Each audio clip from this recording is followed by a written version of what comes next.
Toujours pas d'accalmie sur les lignes de front dans les territoires de Massissi au nord Kivu. Les éléments de l'AFC M23 s'affrontent toujours au Ouazalendo, appuyés par les forces armées de la République démocratique du Congo. Dans les territoires de Massissi, on signale des affrontements violents depuis hier, mercredi 8 avril 2026, entre les combattants de l'AFCM 23 et les troupes Ouazalendo alliées à l'armée congolaise dans les territoires de Massissi. Voilà comme je venais de le dire. Ces combats ont eu lieu dans plusieurs villages du secteur Osso Banyungu et de la chefferie des Bachali selon des sources locales. En tout cas, voilà donc des combats qui ont commencé depuis les matins d'hier mercredi côté Kinumbi. Et là, c'est bien sûr sur les collines au-dessus de Nyabiondo Kinyumba. Nous sommes justement dans le territoire de Massissi. Et avec cette situation, mesdames et messieurs, les habitants se sont retrouvés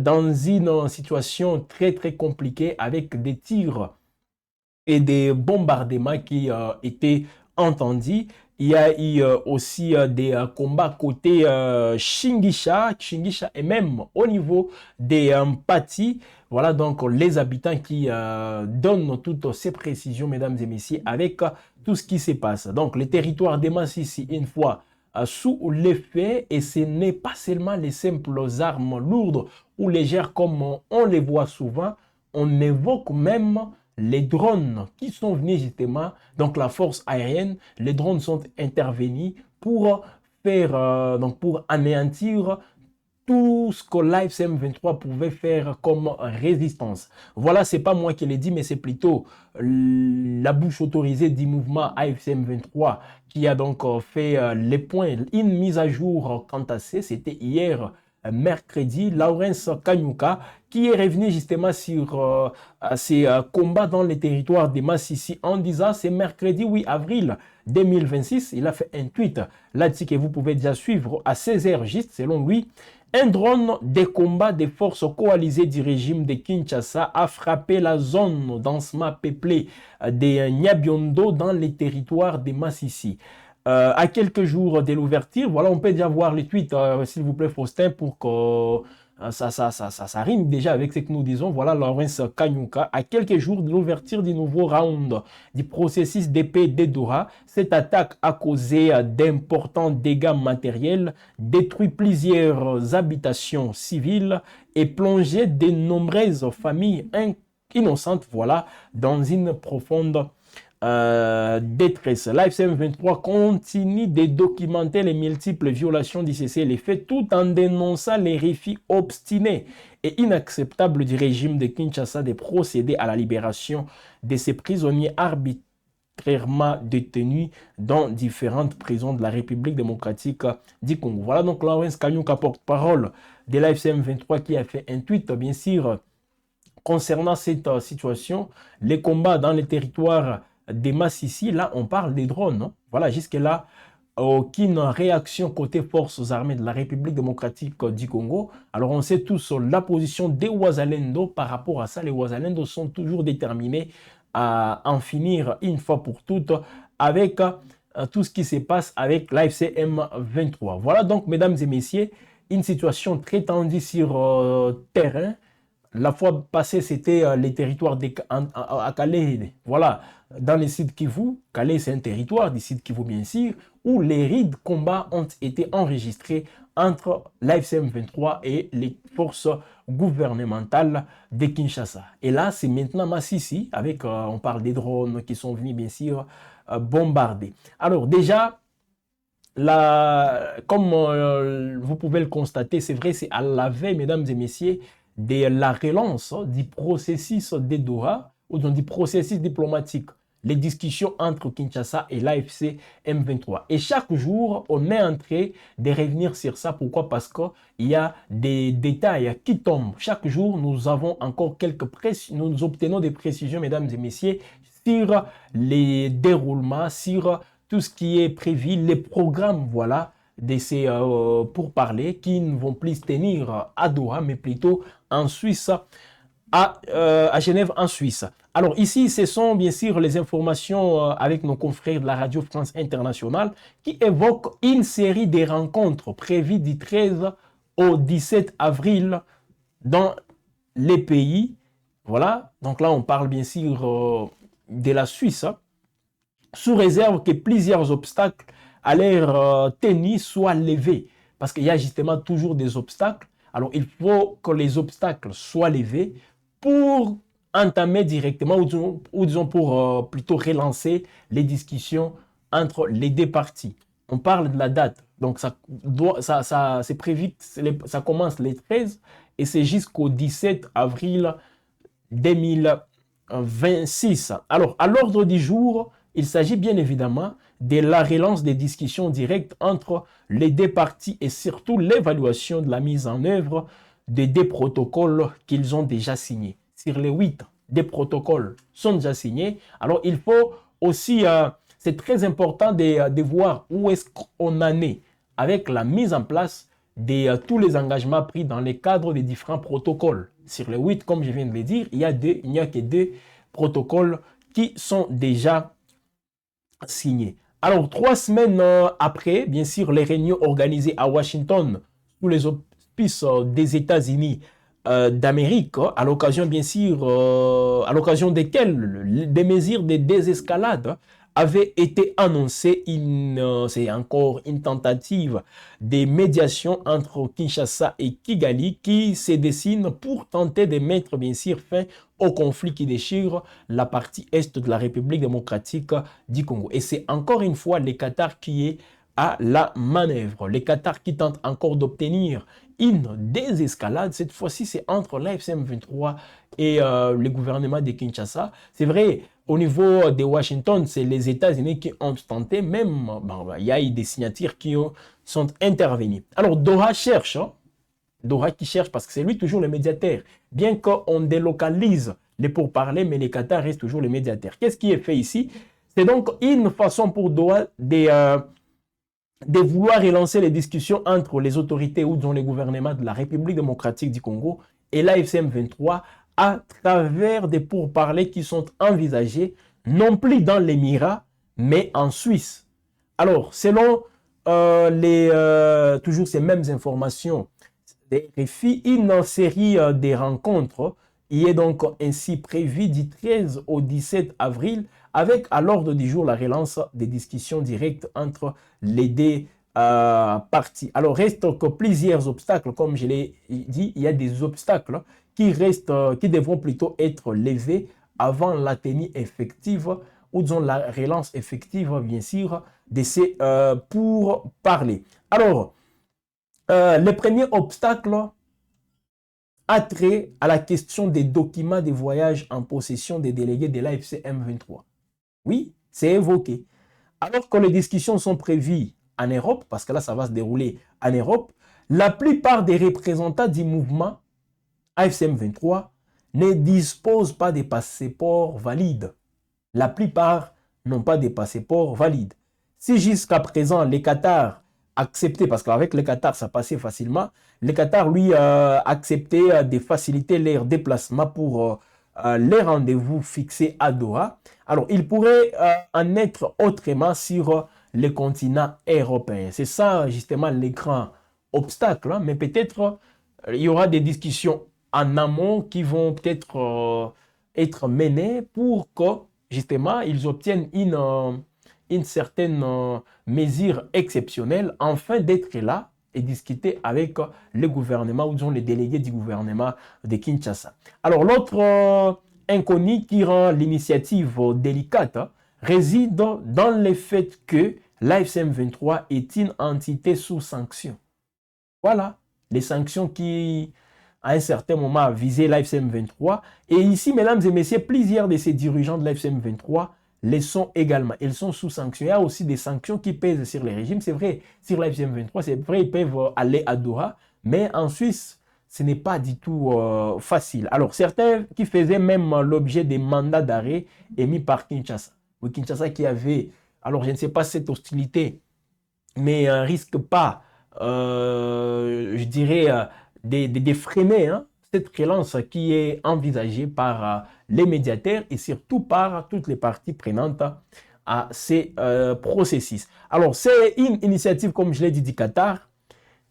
Le Qatar ici veut faire en sorte que le gouvernement congolais et les groupes armés, un groupe politico-militaire AFC M23, reprennent langue, voilà, et que qu'on arrive aussi à obtenir une désescalade, surtout sur les lignes de front, parce qu'avec ce qui se passe au front, c'est pas du tout bon, ça ne rassure pas pour une suite, je dirais, favorable. Donc ici, on voit les tensions qui, sur les terrains, voilà, les tensions qui restent vives.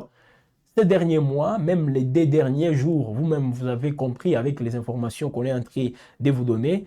Au Nord Kivu, il y a donc l'armée congolaise qui s'illustre, voilà, beaucoup plus avec des frappes, des drones dans les territoires de Massissi, comme je l'ai dit, contre bien sûr les positions de l'AFC M23. Donc il y a au niveau de Massissi Centre, cette fois-ci c'est Nyabiondo qui aurait été visé. Même au sud Kivu, on signale aussi des combats qui sont toujours signalés, des combats qui s'intensifient bien sûr au sud Kivu, surtout dans les hauts plateaux de Fizi, Mwenga et Uvira. Voilà donc, mesdames et messieurs, ce qu'il faut retenir, surtout avec ces frappes, avec cette relance qui peut intervenir. Mais des accrochages aussi sont toujours fréquents entre l'AFC M23, les Wazalendo et les forces armées de la République démocratique du Congo. Pendant ce temps, l'Est de la République démocratique du Congo est vaste. Et la situation sécuritaire dans l'Est de la RDC ne concerne pas, ou disons, c'est pas seulement avec les phénomènes M23, gouvernement congolais, Wazalendo. Il y a un autre phénomène qu'il ne faut pas minimiser, c'est ces phénomènes EDF dans les Grands Nord de la province du Nord Kivu et même à Ituri avec tout ce qui se passe. Parce que ce qu'on a vu, je vais vous montrer même certaines images, mesdames et messieurs. Tout d'abord, il faut quand même reconnaître qu'il y a un travail qui est en train d'être fait par les forces armées de la République démocratique du Congo à Ituri. On a vu une position des éléments EDF. Voilà, une position des éléments EDF. On peut déjà voir la vidéo. Voilà, ça c'est une position qui était occupée par les EDF, mais les FARDC ont récupéré grâce à, donc je dirais, pas, oui, les FARDC, mais ici on a aussi les VDP Wazalendo, comme on les appelle, c'est à Mambasa. Là nous sommes à Mambasa, bien sûr. Alors ici c'est la synergie Front Grand Nord, dirigée par un certain Kambale Mayani Germain, qui a donc récupéré une position des éléments EDF MTM dans les territoires de Mambasa, utilisés pour les ravitaillements. Donc ces images que vous voyez, cette position, mesdames et messieurs, c'était un endroit pour les EDF de se ravitailler en hommes, mais aussi en logistique, en vue d'une reconquête de Muchacha. Muchacha qui est un site minier libéré le 23 mars 2026 par les FARDC. Donc ils sont en train de tout faire pour récupérer donc les EDF pour c'est lié les facilités aussi pour se ravitailler pour en homme, hein, tout comme en armement, et puis avancer et faire des incursions pour s'aimer la terreur. Pourquoi je parle de la terreur? Parce qu'avec ce que nous sommes en train de voir, les images que vous pouvez voir les gens en train de courir dans tous les sens, c'est dit parce qu'hier il y avait une vive panique. Hein.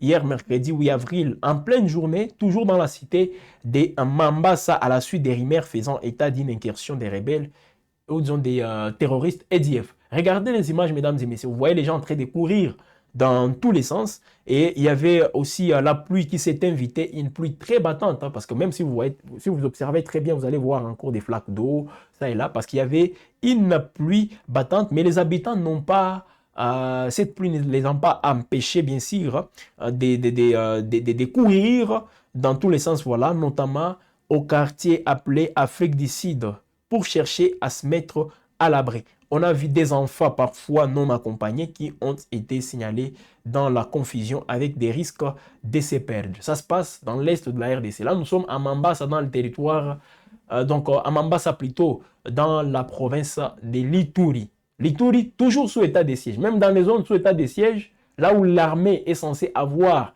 une certaine influence, mais on est en train toujours de voir des incursions, les EDF qui viennent tuer. Mais quand même, il faut reconnaître la position là qu'on nous a montré, ce sont les Ouazalendo. Malheureusement, ce sont les Ouazalendo qui, bon, pas malheureusement, heureusement disons, mais on n'a pas vu un accompagnement aussi direct des FARDC. Donc il faut songer à ça. Si ce sont des drones, si vous voulez anéantir les EDF, il suffit juste d'identifier leur position et puis procéder par des frappes des drones comme on les voit souvent avec l'AFCM 23, ce que le gouvernement est en train de faire. Mais je ne sais pas pourquoi avec les EDF, on reste toujours... on n'est pas très, je dirais... donc on n'est pas en train de faire les choses avec beaucoup de sérieux, avec beaucoup d'engagement surtout. Si vous voyez tout ce qui se passe et les conséquences sont toujours enregistrées. Chaque jour, chaque semaine, les EDF tuent les Congolais. Si ce n'est pas en Ituri, c'est au Nord Kivu, Beni, Lubero. Chaque semaine, s'il vous plaît. Et ce sont des vies que nous sommes en train de perdre. Parce qu'ici, le bilan fait état de plusieurs les combats entre les Ouazalendo et les EDF. Alors, on va revenir sur la première vidéo qu'on vous a montrée. Dans cette, donc, ces bastions de l'AFCM, donc, plutôt, qu'est-ce que j'ai dit? Ces bastions des EDF récupérés par les Ouazalendo. Alors, il y a déjà un bilan. On a un bilan quand passé. On parle de plusieurs combattants EDF neutralisés ainsi que des munitions et objets abandonnés après les affrontements. Alors, selon les porte-paroles de ces VDP qui donnent ces informations. Alors, un élément de la synergie a aussi perdu la vie, victime d'une mine posée par les djihadistes, parce que ce sont les djihadistes plutôt des ZDF. Donc, c'est un peu ça, mesdames et messieurs, la situation dans l'est de la République démocratique du Congo, que ce soit au nord Kivu, au sud Kivu, mais aussi à Ituri. Nous faisons face à des phénomènes.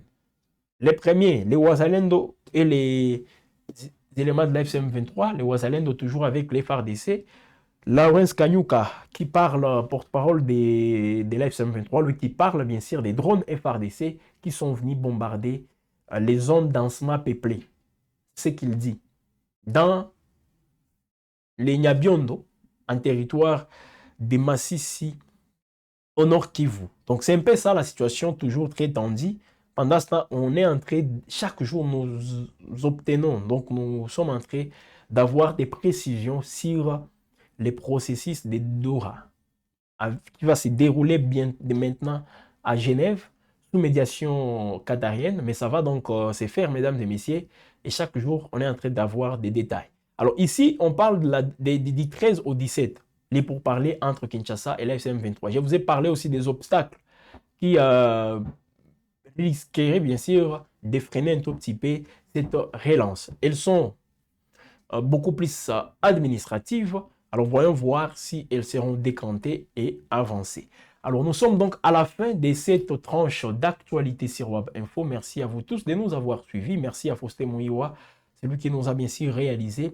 Alors on ne peut que vous dire de rester connecté sur Web Info. Tout de même, suivez-nous sur toutes nos plateformes. Sur tous les réseaux sociaux, vous pouvez voir Web Info partout et vous allez encore être de plus en plus édifiés. Abonnez-vous.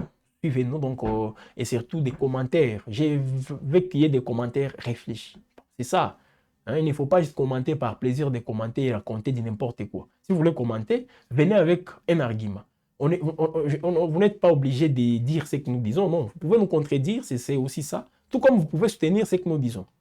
Donc, on a besoin de vos avis, mesdames et messieurs, car ces pays, la République démocratique du Congo, c'est très important que les Congolais s'expriment aussi sur tout ce qui se passe dans leur pays.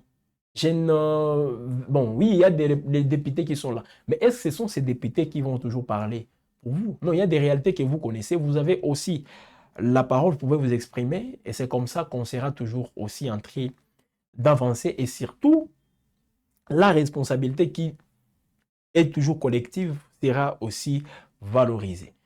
Restez connectés, mesdames et messieurs, car nos programmes continuent.